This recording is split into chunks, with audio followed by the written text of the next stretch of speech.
Hello, everyone. Welcome in this garden stage for a new pitch session on a new topic, and it's Tech for Change in partnership with Plasseraud IP. Super happy to be your MC today. I'm Rebecca Svedge, and let's go for an hour of being inspired by very inspired pitchers, and we have a jury to help us as well. Why did we pick the topic of Tech for Change? Well, I was interested to learn that research suggests that to achieve net zero, less than 2/3 of global emission reductions can be achieved by existing technologies, while the rest will have to come from new innovations. However, most of these existing technologies are not yet commercially scalable and are far from being affordable. So hopefully, by making the right connection, we can put them to work, scale them up, and deliver their full positive impact. Fingers crossed. I know that Plasseraud IP is very contributing to this change, and I'm inviting Cécile Descamps to talk to us about it much more. Thank you very much, Cécile. Thank you, Rebecca. Thank you very much. Good afternoon, everyone, and welcome to this pitch session, Tech for Change. I'm Cécile. I'm a European and French patent attorney at Plasseraud IP. This is a leader in intellectual property in France and in Europe. I am very honored to introduce this pitch session, Tech for Change, with 10 pre-selected startups having promising solutions addressing the major challenges of our time. We all are here because we are convinced that our collective commitment to positive impact initiatives gives us greater strength. In my day-to-day work, I have the opportunity to help companies protect their innovative solutions with patents. I can testify that more and more innovative solutions are inspired by climate change. Why? Because climate change creates new expectations and needs, because climate change also creates new rules and regulations. This leads entrepreneurs worldwide to create innovative solutions, new tech for change, such as the one that will be presented today. The subjects of these innovative solutions are, for example, upcycle and recycle, make impact measures and indicators, use AI and digital data for ecological transition, providing low-carbon solutions. These green and eco-designed innovations can and should be protected by intellectual property rights, because protecting your inventions by IP rights makes the most of research investment, guarantee exclusivity from competitors, adds value to a company, and can be a prerequisite for raising funds, and allows to share them with the world in the best possible way. Here is the example of Nutriset, a company that develops food supplements to prevent and treat malnutrition in developing countries. Nutriset has patents for protecting their food supplements. This allows Nutriset to give free licenses to local producers in order to locally produce and create jobs. Help companies protect their new technologies with a positive impact through IP is our mission at Plasseraud IP. I am eager to discover the innovative solutions that will be presented during this session. On behalf of Plasseraud IP, I wish you all good luck. So it's okay. Thank you, Cécile, for representing Plasseraud IP. I learned so much in what you just said. Thank you for sharing. You're part of this jury, and there are other members that I'm eager to get to know. So who are you guys? Get to the mic and, in a sentence, tell us more about you. Should we start with me? Or, oh. You can stay seated because we have a camera taking care of everything, thanks to the crew over there. My name is Arye Khan. Good to meet you. I'm a former tech founder myself, having built a software business and grown that from 0 to 100 people and then to 1,000 people, hitting double unicorn status. And I'm here now as a business angel investing in new technology companies that really help us make dramatic change for the world, for good. Yay! Thank you so much for being here. Hello, I'm happy to be here today. I'm Christophe Blefary. I'm an engineer, content creator, and a business angel as well. On my day-to-day job, I mainly help companies like building data strategy, data infrastructure, and stuff around data, like AI and stuff. And yeah, I'm happy to put my stone on the impact. Thank you, Christophe. Sorry, hello everybody. I'm Nadja Brizou-Megan. I'm French-Irish. I'm based in Paris, and I work for Xange as a partner on impact topics. And Xange is a early-stage venture capital fund. We invest mostly in Europe, France, and Germany, mostly in tech and impact. Thank you, Nadja. Hello, everyone. Happy to be here. I'm Edith. I work at Microsoft, and I'm a business program manager at a program called Entrepreneurship for Positive Impact. We are helping impact startups, scale-ups, and digital natives to grow and to accelerate to work towards the UN SDG goals. Welcome, Edith. Hello, everyone. I'm so excited to be here today. My name is Asrar Damdam. I am an impact entrepreneur, the founder and CEO of Uvera. Uvera is a food tech startup that prolongs the shelf life of fresh produce. I'm also a doctor of electrical and computer engineering, and I'm very excited to see the startups today. Thank you. Thank you, Asrar. Thank you. We have a nice jury, and your job as a jury member is to vote for your coup de cœur. So you're going to listen to 10 pitches and elect your favorite one. And we're going to have 5 pitchers, then a session of Q&A, 5 other pitchers, and then another Q&A. Are you ready? Are you ready in the audience? Yes? Okay, so we can start with the first pitcher. Let's welcome Anne-France Kennedy from ClimateNet. Anne-France, it's your turn to shine. Is that working? Can you hear me? Can you hear me well? Because I have to shout with all these noise down. Okay. I don't know when the clock is ticking. You said there would be... okay. Okay. So, okay, ClimateNet, sorry. So because I'm the first one, the only thing you need to remember about me and ClimateNet is the K. I'm Kennedy with a K and it's ClimateNet with a K. So if you forget about everything, download the ClimateNet app and then you'll understand what we do. So I'm Anne-France Kennedy. I'm French by background, in English, British now, and I created ClimateNet after 25 years in sustainability because, believe it or not, only 3 to 5% of people on LinkedIn actually work on real, credible climate solutions. So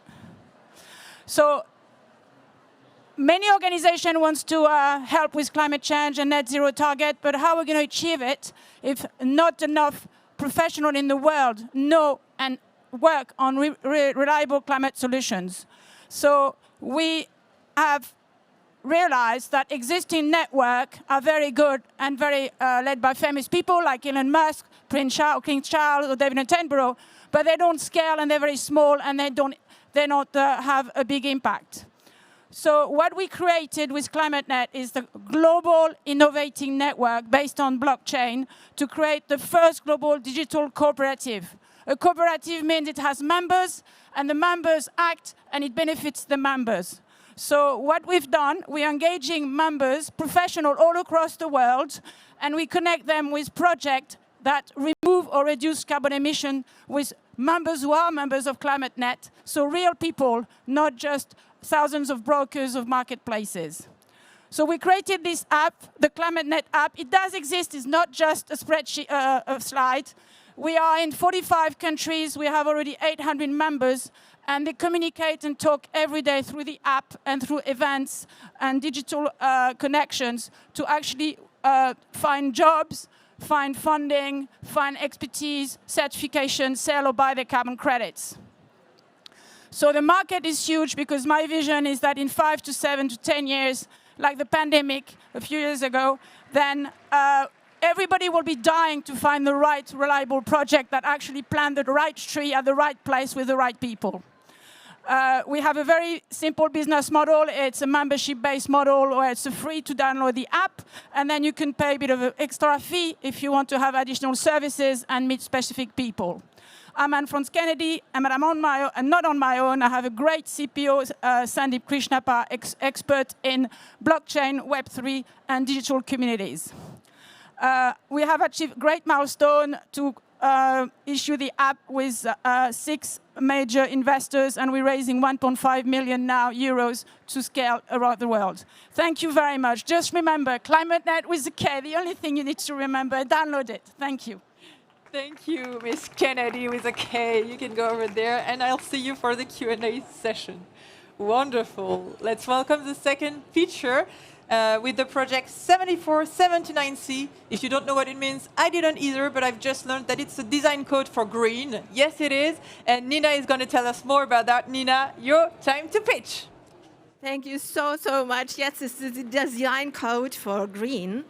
But I'm actually here to present you my solution for the e-waste tsunami. We all know societies are super hungry for electronics, right?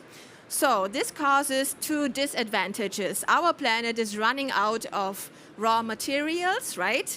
And the second one is less than 20% was or is professional recycled. If we could close the gap between this 20% and source all devices to build new ones, this would be a hit, right? So I'm just asking you to follow my solutions based on 2 steps. One is build awareness for e-waste and related issues.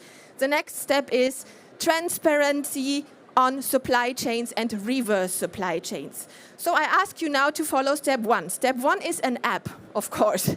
An app that is informing you about issues that are related to e-waste, of course, and it's also rewarding you for taking action in recycling. The app also has features like informing you about sustainable products and engaging with community and or the right to repair, to get information about this. We offer a subscription plan. As a consumer, you can always decide if you want to support us or not. As a retailer, reseller, or manufacturer, you can just buy in. We position ourselves in the middle of the environment of climate change apps, right? But we have no solution yet which is linked to e-waste, so we are kind of unique.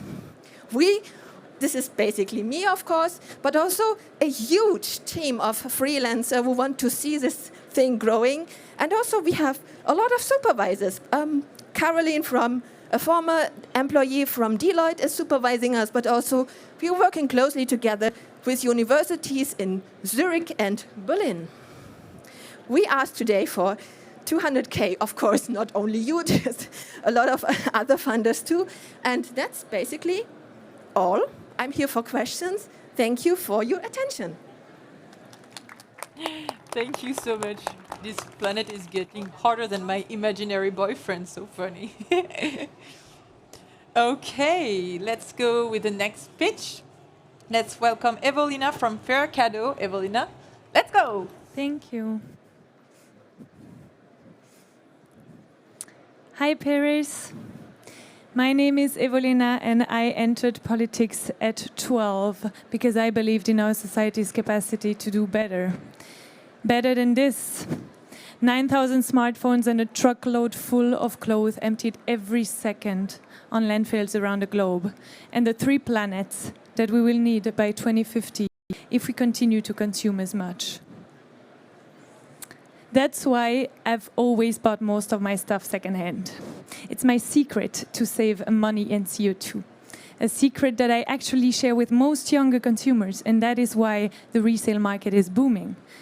Worth today 200 billion euros in Europe and growing 11 times faster than retail. And yet, those of you who've tried finding something specific secondhand today know that because the market is growing so fast, it is also extremely fragmented and messy, making the experience time-consuming, inconvenient, and unsexy. When I heard that 75% of millennials and Gen Z would buy more secondhand if only it was simpler, I knew that there was a big opportunity to do better. And so I called my friend Ali, with whom I worked at a YC-backed scale-up. He's a software engineer who co-founded one of the first Amazon for books in Iran. And our friend Ollie, a born entrepreneur who had a first exit at 18 with a second-hand marketplace. And together we're building Faircado to help people buy better. Faircado is a sustainable shopping assistant that automatically finds the best second-hand alternative for what our users are looking for. It uses machine learning to match the text and images and automatically and instantly connect people looking for a book, a bag, or a phone with the second-hand option available. And that is why the second-hand platforms love us. We are the acquisition and retention channel of their dreams. We've already closed partnerships with 55 of the biggest resale players and aggregated 60 million offers across several categories: books, electronics, and fashion mostly. And our 200K GMV today shows that our users love it too. They also love the fact that for them, Faircado is free. It's our partners who pay us for the leads and sales we help them generate. As our plan is to turn e-commerce into re-commerce, the browser extension is just the first step. Faircado's sustainable shopping assistant will soon be in every pocket, empowering every consumer to save time, money, and CO2 by making secondhand their first choice. To make this vision a reality, we are already supported by some of the most prominent entrepreneurs and VCs in Europe and the world, with whom we just closed a new investment round. And thank you for your attention. Thank you, Bolina, for this sharp conclusion. I'll get to see you again for the Q&A session. For now, I'm welcoming the fourth speaker, who is Kat Jones, introducing her project Byway Travel. Kat, I leave the floor to you. Thank you.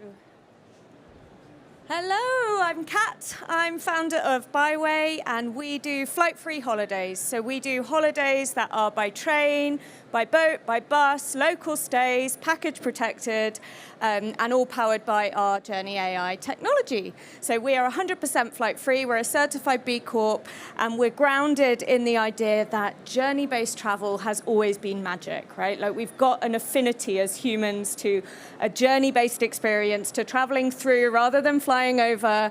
And we've got this kind of pent-up demand for this sort of travel where you're more deeply connected, and lots of that has been accelerated recently with consumers having more and more in their minds about making sustainable choices. We know that giving up 2 short-haul flights is better for the climate than spending a year as a vegan, and people are starting to notice. We've got 47% of people now planning to actively fly less because of the impact that it has. And on the other side, you've got governments who are regulating. So here in France, you can't get on a plane if there's a flight, if there is a train that will do it in 2.5 hours or less. And we've got the EU investing in high-speed rail, doubling its investment by 2030. So there's tons of regulation that's also kind of feeding this demand. However, it's really, really complicated to plan and book and DIY an overland, multi-stop, ground-based holiday. And I've never owned a car, so I felt this pain firsthand and had many spreadsheets to prove it. So we set up Byway in the middle of the pandemic to make it as easy to plan and book a gorgeous overland holiday with multiple places in it, with lots of different accommodation, as it is to fly to a hotel, have a holiday, fly back again. So we want to make that easy and delightful, and we do that through Journey AI. So this is our technology which plans routes for people. It optimizes for enjoyment, not for speed, not really for cost. It's looking at how, for you as a person, can we create the most enjoyable journey? And that will depend on all sorts of things about what you're interested in, whether you're traveling with children or whether you're not, what time of year you're going, where you're going, it's all sorts of stuff. And once you start having a kind of overland experience that has multiple connections in it, that has a few trains, that has a few buses. There's quite a lot of interconnections, and there needs to be quite a lot of resilience in that system as well. So we're essentially prioritizing enjoyment, and we're prioritizing resilience. And we have trained this algorithm on 3.5 years worth of data. So a lot of that is expert knowledge of on-the-ground local insights. That comes from our team. It comes from local journalists we work with. It comes from destination management organizations. But it also comes from a kind of depth of experience of customers who have been traveling for 3.5 years on these trips and taking that feedback and feeding it back into the technology. So it's really clever stuff. We can do all sorts of lovely things with it. And it's the first time it's been possible to scale journey-based holidays in any real degree. That's my gong. That's the end. Nice to meet you. Thanks for having me. Nice to meet you too, Kat. Thank you so much. Last pitch for this round before the Q&A. We're going to meet with Claire from the project Beyond Animal. Claire, are you ready? Yes, they are. Well, welcome on stage.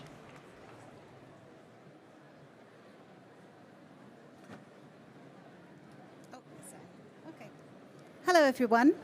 Imagine a future where our financial systems contribute to a kinder, cleaner, healthier world. That's not just a vision, that's a necessity. I'm Claire Smith. I'm the CEO and founder of Beyond Animal, the first fintech platform dedicated entirely to accelerating our transition to an animal-free economy. And this is my colleague, Michel Braquet. The journey to that future faces hurdles.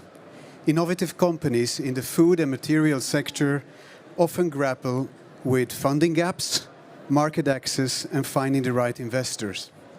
Beyond Animal is here to solve these problems. Our platform bridges these gaps, connecting investors with innovative businesses, powered by a multifunctional app and ecosystem designed exclusively for the market, for the animal-free market. What sets us apart? The Beyond Animal app features a proprietary conferencing tool, bespoke investor and company matchmaking, and a streamlined online transaction management experience.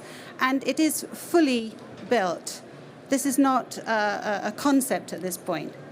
It's about making the process as easy and efficient as possible, ensuring that every user can find and evaluate investment opportunities without hassle, and that entrepreneurs can find the right investor for their needs. It's also the only platform that is truly dedicated to help bring about the transition to a humane and more sustainable food system, one with massively fewer greenhouse gas emissions and waste, and much lower use of land and fresh water. And we are making an impact. With a significant user base and access to over 20,000 investors globally, thousands of companies seeking funding, with over 800 deals registered annually, Beyond Animal is proving to be a pivotal force in the transition of the food and material sector. When we hear from those who've benefited from this,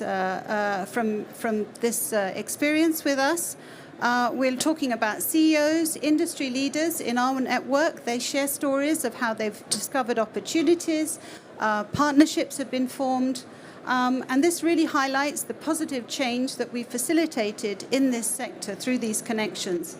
And on top of that, we've also managed to route $30 million of funding through the platform. Now we need you, investors, to support our development. Join us. We are looking to raise 500,000 euros to further develop functionalities, build the team, and fuel growth. And to the entrepreneurs in this audience, Okay. What a suspense. All right, that's it. We're done. Thank you very much. Thank you so much. You can stay with me for the Q&A session because it's time. And it's time to welcome the previous speakers as well. ClimateNet, 7479C, Green, Faircado, Byway Travel, and Beyond Animal. Let's join. Yes, wonderful. Dear jury, it's your time, your questions. We have 7 minutes, and please make sure that each pitcher gets at least one question. Okay, let me kick it off. So can I start with the last one then, please? Beyond Animal. So are you a crowdfunding platform, or like, or are you just doing the connection between the company and the investors? And then what type of investors are you targeting? Yes, it's not a crowdfunding platform in terms of addressing the general public. That requires regulatory permissions in order to sell to retail investors. This is more sophisticated investor platform which incorporates family offices, angel investors, VCs, potentially institutions that are interested in this space and finding good quality investments in this space and being matched with the investments that suit exactly what they're looking for. Okay. All right. So it's not consumer oriented then. No. All right. Thank you. Thank you. Another question? You go. This is for Faircado. Did you develop your own image detection software or use an off-the-shelf development solution? And the second question, did you pay attention to the freedom to operate licenses, patents? Thanks. So regarding the first question, it's a very good question. The answer is it's not off the shelf. It was self-built based on, obviously, current technology. So we didn't reinvent the wheel, right? But we combined elements together because it was not existing in the market. It's actually better now than a lot of other solutions that are much bigger already. So I invite you to try it. And regarding the second option, can you just repeat a little bit further what was the... This is an IP question. This is, did you pay attention to the freedom to operate? Do you have the right to Obviously, use your... We have partnerships. Solution. So all of the 60 million offers that we have are coming from API integrations with our partners, who are the bigger players, and they give us access to all this data. So if that was the question, then this is the answer. I guess we want to know if you're patentable. Do you have something that we can patent? Well, patenting a technology like this is always difficult. It is extremely hard. So we consider it, but it's not yet, that we haven't asked yet for it. Yeah. Thank you very much. So my question would be for ClimateNet. What milestones have you achieved so far? And I also would like to know about your competitors and competitive advantage. Great, thank you very much. I didn't have time to cover everything in 3 minutes. So we raised 220,000 euros by 6 private investors, 3 French, 2 English, 1 Turkish, who actually understand the pain point of investing and finding the right solutions rather than greenwashing in other words. So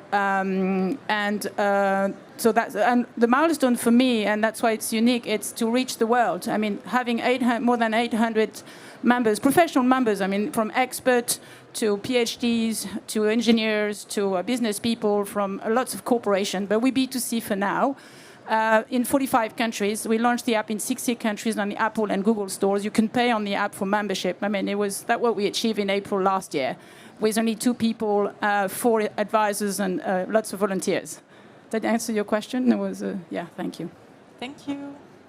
And my question would be for Byway Travel. So what are the countries your solution is working on or functioning in, and what are your scaling plans with those? Because some countries have less public transport option, for example. I ran out of time for that bit. So we operate in the UK. We're a bonded travel operator. So we've been operating in the UK for 4 years.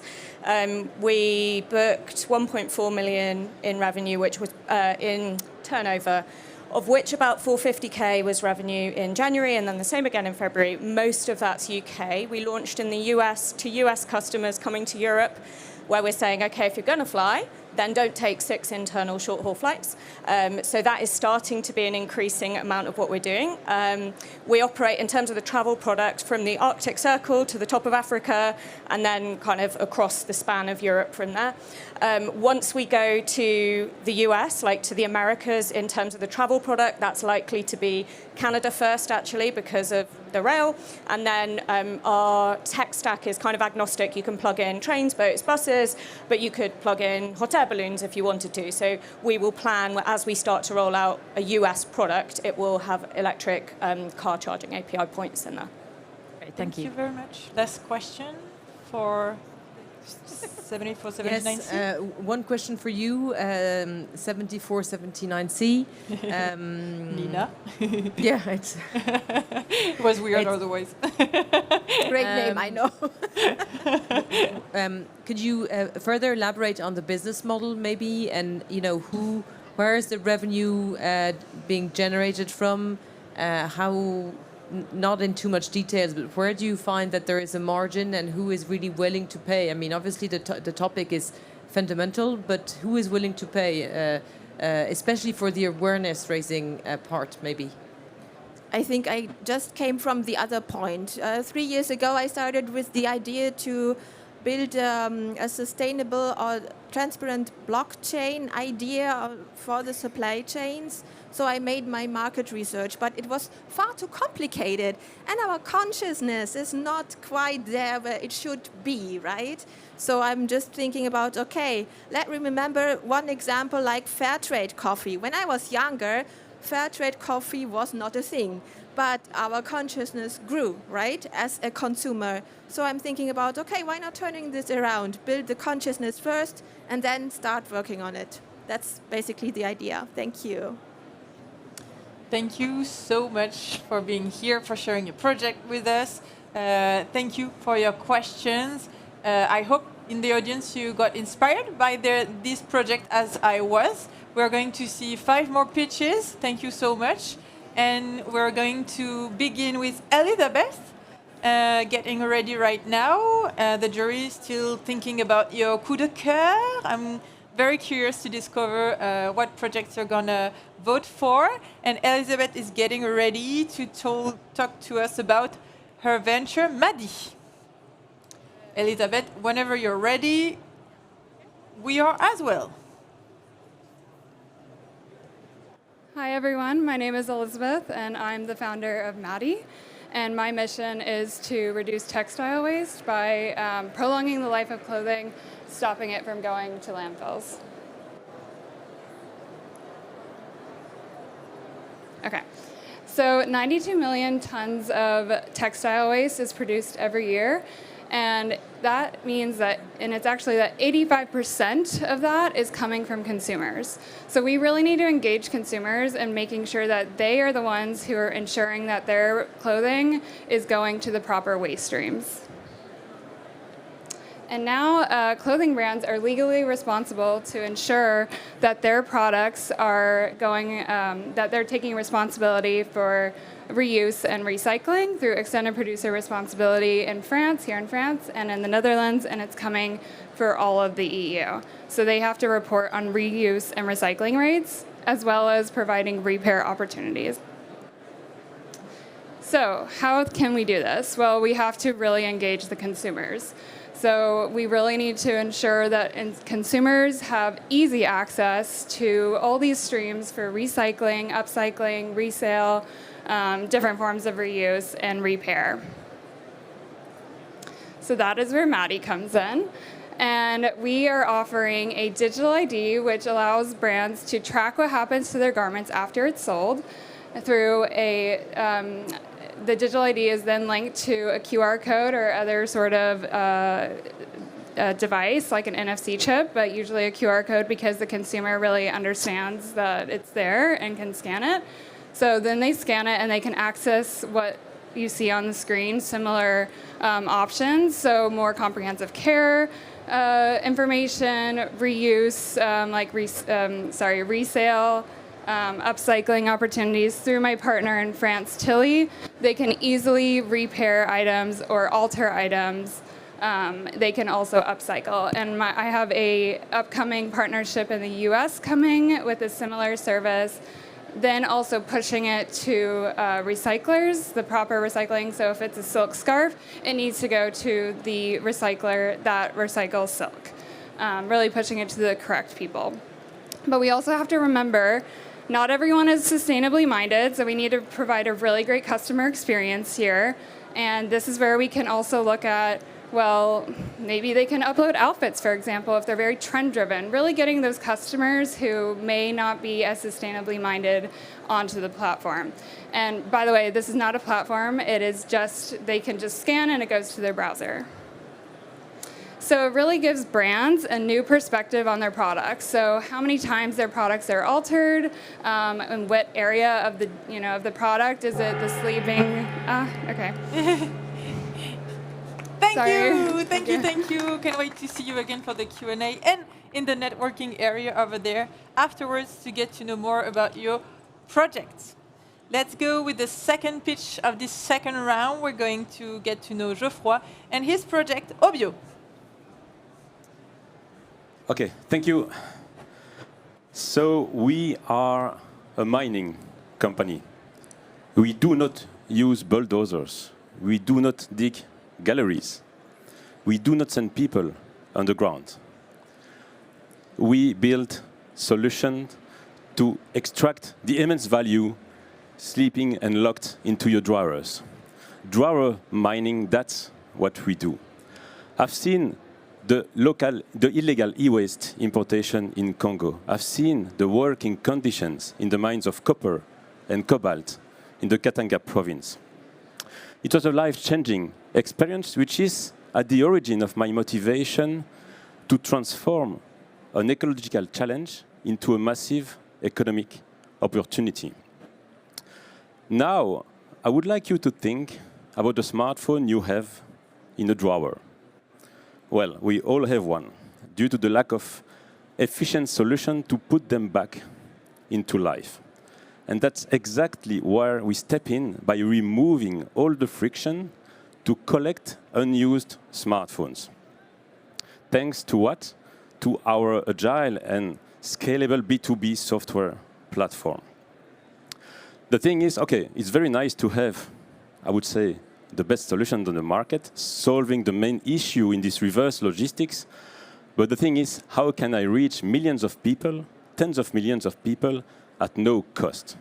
And we've cracked that as well. It's by solving issues that key market players may have, and so they will be willing to communicate about our solution to their customers. I'm thinking about the retailers. I'm thinking about the telcos. The telcos, you may know, they all have like a trade-in, buyback solution, which is not working. Remember the smartphone you have in your drawer, and they missed to collect. And you have the IT leasing companies as well. They are facing very new challenges, which is hurting their business model. We can help them. The good news is we've signed nice contracts with retailers so far. We have good traction with telcos. We have signed big contracts with IT leasing companies. So the success we have in Belgium shows it's a winning idea. We are now ready to scale, to go global. We're looking for a Series A of 10 million euros to go into 5 new territories, which represent a market 50 times bigger than our current market. We are about to transform the smartphone industry by making the trade-in program more efficient and then returning billions of euros into the economy. So let's make this happen. The question is, will you join me? Thank you. Yes, I join you. Thank you so much.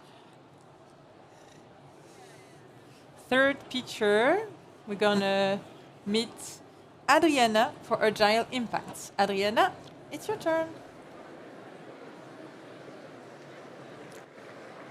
Good afternoon, Paris. My name is Adriana Mata, and I'm the founder of Agile Impacts. I was born in Venezuela, in Latin America, and as you can see from the news, it's a very complicated country with a lot of social and environmental problems. But every region has its own challenges: climate change, poverty, access to healthcare, and education. That's why in the world exists more than 10 million organizations that work every day to solve this problem. And do you know what those organizations have in common? All of them need to measure impact in order to secure funding. But here's the hack. Impact measurement, it's a very expensive process and time-consuming. To give you an idea, one impact measurement can cost up to 50,000 euros. So you can imagine not many organizations can afford to pay that. But on the other hand, we have impact investors, organizations with enough money to invest in those solutions that prove to be solving those challenges. And those investors also need to report to other investors or to regulators what's the total impact of their money. So back at the time, we started to wonder, would it be possible to have an impact measurement really easy and we don't have to spend 50,000 euros each time? I can tell you it is possible. And I know it's possible because we created Agile Impacts, which is a software that uses artificial intelligence to make all this measurement process really fast and easy for organizations. And how does it work? The user comes to a web application and they only have to put their company's description or their project's objective, and in just minutes they get the list of indicators they have to measure that are relevant to their business model, that are validated, and we also show them how to measure. We process all that data, and with the same algorithm, we can standardize it and finally answer to the investor, like Nadja, what's the total impact of their money. Using our software saves more than 50 hours per project, which means that for an organization that has 200 projects, they can save $1 million. Maybe that's the reason why we have more than 70 B2B clients around the world in more than 11 countries. But this is not a happy accident. I have more than 15 years working in this problem, and now I have in my team the best developers and data scientists. So, if you're an impact investor or an impact company, reach me today and participate to win one of the free licenses we're offering during the event. Thank you very much. Thank you, Adriana. What a good energy. For his project, we're going to welcome, he's already ready. We're going to welcome Mario Eduardo Simaco for your project, GreenAnt. Go, go, go, go. Hi, everybody. We at GreenAnt merge satellite data with artificial intelligence for making climate resilience possible and accessible. Climate change is disrupting agriculture and the whole food supply chain. Yet, tools to face it are not available. And this is not because we lack the data for doing so. At GreenAnt, we use radar satellite data in order to provide tools to face climate change for the agricultural sector. And we do it through a platform called Desidera, which is capable of delivering these tools to everybody, regardless of their technical knowledge. And this is Desidera. You go on the platform, you point your land that you are interested into, and you ask a question as you do on ChatGPT. And the tool will find out the data point you're interested into, sourcing it from our database. This is powerful because this is accessible. And this can change the life of traders, farmers, and insurances across the whole food supply chain. But the cool part needs still to come. We use radar data, which are the only data set that are capable of passing through clouds. This, the one you see here, is an optical image, satellite image. And as you can see, there is very, very little you can see through it.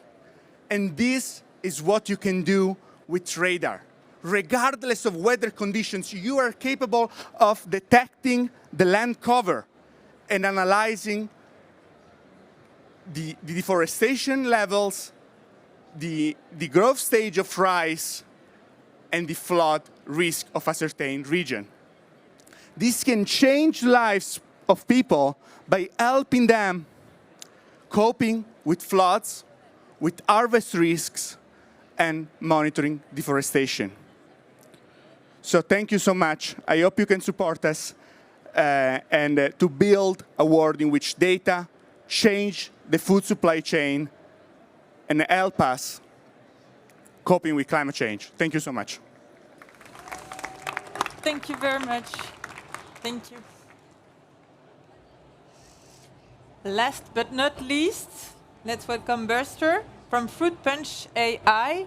Please give him a warm applause. Thank you very much. So over the last 3 years, I've built one of the biggest AI engineering communities in the world with whom we've crowdsourced solutions to tackle climate change, protect biodiversity, and detect diseases. And the one biggest bottleneck that we found on this journey is that lack of applied AI skills in engineers. So this is a product of, on the one side, of course, the recent AI boom, and on the other side, a system, an education system of e-learning platforms and universities that doesn't teach people how to get applied skills, so only theoretical skills. As a result, we have over 100 million developers worldwide, of which less than 1% actually has applied AI skills and can build AI products.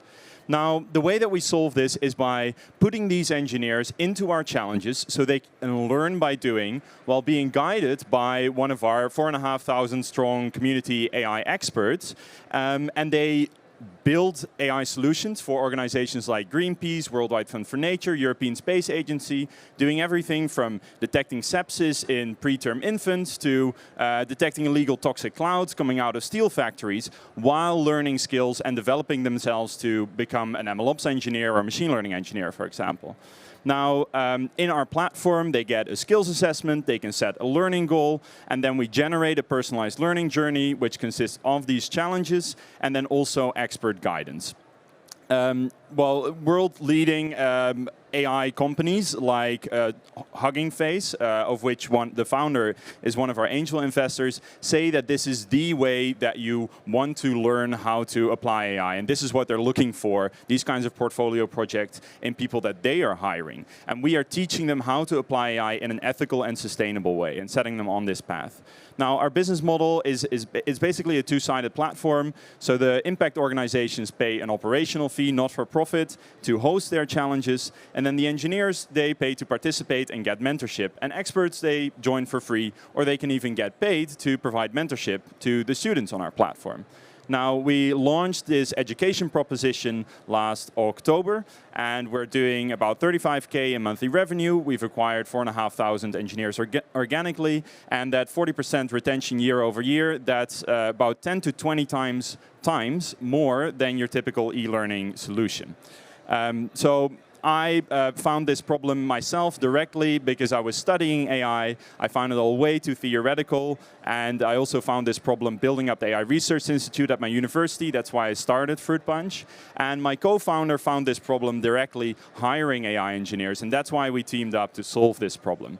Now, the next challenge that we're launching, if you're interested as an AI engineer, is AI for forest elephants, where we're detecting individual elephants in the forested areas in Africa. So please join the AI for Good revolution at app.fruitpunch.ai. Thank you very much. Thank you, Buster. Stay with me. We're going to, you can, yes, sure. You're right. Now you can stay with me, and we're going to welcome the other project, Maddie, ObyO, Agile Impacts, GreenAnt, FruitPunch AI for a round of questions from the jury. Please make sure that each pitcher gets at least one question, and we have 7 minutes, starting now. I would like to start. I would have a question to ObyO. I have 2 iPhones in my drawer that I have been trying to find a solution, so I really liked it. However, what was not clear for me is how are you making this trade-in more effective, easily accessible? I feel like I missed that from the presentation. Yeah, sure. Good question. So first, the target is more the one you have now in your pocket than the one you have in a drawer. The objective is to avoid them to enter into a drawer. So we are solving the main issues in this reverse logistics. One of them being, can you, one of you, tell me exactly now the exact model of smartphone you are using. You might not be sure about the exact model, etc. So it seems basic, but it's the very first thing we are solving, okay? Which allows us to provide you with the most objective value from the comfort of your couch, okay? This is for the B2C, because your question was more about the B2C, right? So, yeah, we are. So, as I said, I'm not more targeting the one you have in your pocket, and we have to avoid it to enter into a drawer. So that's the thing. Thank you. Thank you. Yeah, okay. I have a question for FruitPunch AI. I'm sure like the fact that to apply on project stuff is like the good way to teach AI. And I have a question like for the challenges, is there like a valid correction or like like a correction, like the true or the responses, like the expert, like is there like a proper valid responses for a challenge for people to learn? Because if you want to learn, this is not about exploration, this is about having like a guidance and stuff around. Yeah, so this is the whole idea of challenge-based learning. You're not given any answers, you have to come to the answers yourself. So you're being guided by AI experts, but you are having to generate the answers yourself. And at the end of the challenge, an actual product is delivered to the organization that we work with. So it's new stuff that we're doing, it's not theoretical, it's real use cases, real solutions that are making an impact in the world. So you pay and you develop stuff for companies? Yeah, well, being guided by AI experts and working on your own skills. It's challenge-based learning. It's the best way to learn AI skills. Thank you very much. Hey, question to GreenAnt. Thank you. Do you have patents on your technology? Or? Yes, so GreenAnt has merged recently with a 25-year-old Wageningen University spin-off called Sarvision. They've been developing the core softwares behind the analysis of radar satellite data. These softwares are protected and are unique of us, and they are patentable. So we seek to patent them in the coming 12 months, and we are raising funding also for that. Okay. And do you provide will you provide the license agreements to your users? Yes, essentially they subscribe, right? They subscribe to the CDERA, and then they can access the platform and ask the questions. However, our business model runs that this subscription can be resold, because we tend to not work directly with farmers. We work with NGOs, we work with the insurers, we work with traders, etc. And then they resell the subscription to medium and small enterprise, because otherwise it will be very tricky to manage. Thank you. Right, I have a question for Madi, Elizabeth. That's okay. You showed us your app, or we just saw one screenshot of the app. It's actually to a browser experience. Okay. Yeah. Okay, but so my question is that is it a single app, or is it branded? So how does that work? Does the brand use your technology to build their own app/website, or do they always go to you? How does that work? So we have the technology. They can go onto our software once they're onboarded with us, and upload. We integrate with their product system. So whether that's a PLM system, purchase order system, whatever system they're using, and all the data about their product is automatically uploaded to our system, and then we can then create that digital ID based on every single style, and then each product unit has its own digital ID. And each of that, what you saw, will say this is ID number 001234, and they can upload their fonts, their styles. So we're creating it, but they put it in their brand style. Okay, so it's their experience. Yes, but we're creating the technology. You're giving them the technology to do so. And as a consumer, do I have to go to Madi, or do I go to the brand's own website? And how does that work? So right now it is at our site, so hellomaddie.com. In the future, it can go to the brand website. So actually, that's not difficult to do. We can do that right now, but it's just that the brand does have to give our developers the access to deploy on their site. So whether they want to have us control that or they control that, we can work with them in that way. Yeah. All right, super interesting. Thank you. Yeah, no problem. Thank you. Next question for another picture. Yeah, my question goes for Agile Impact. Could you please tell us more about your business model? Yes, the business model is B2B, a subscription. We for the companies we charge like $50, $180 a year, and for the funds it's also a subscription, but we only charge one fee for the standard alignment. For example, if you want IRIS or SDGs, we charge one-time fee for that alignment from the indicators of your portfolio and the standard you want. Great, thank you. Thank you. I think we're good. Wonderful. So you'll have time in the networking area over there to dig deeper into this conversation about your project. Congratulations again, guys, on your contribution to our wonderful society. Thank you so much. Congratulations. I'll see you later, maybe in the networking area as well. Thank you to the jury. It's now time for you to pick your coup de cœur, and they will pitch tonight at 7 p.m. on the collective stage for those of you who would like to listen to the pitches that have been elected coup de cœur. It was the last pitch session today, so I also want to say thank you to the whole team. Thank you, Félicie. Thank you, Fanny. Thank you, Jonathan. Thank you to the whole team over there, the technical team, the photographer, the camera. There's a huge team. Please, please, please, please give a warm, warm chorus of applause for these people. They are working really hard. We don't see it right now, but they were really doing a great job. So thank you. Congrats. Thank you so much. And for the next part, for those who want to stay in the garden stage, it's a competition of eloquence organized by Jane Goodall Institute for Peace. So you can stay if you want to talk about peace. Thank you so much and have a good last day of the ChangeNOW Summit. Thank you, jury, as well.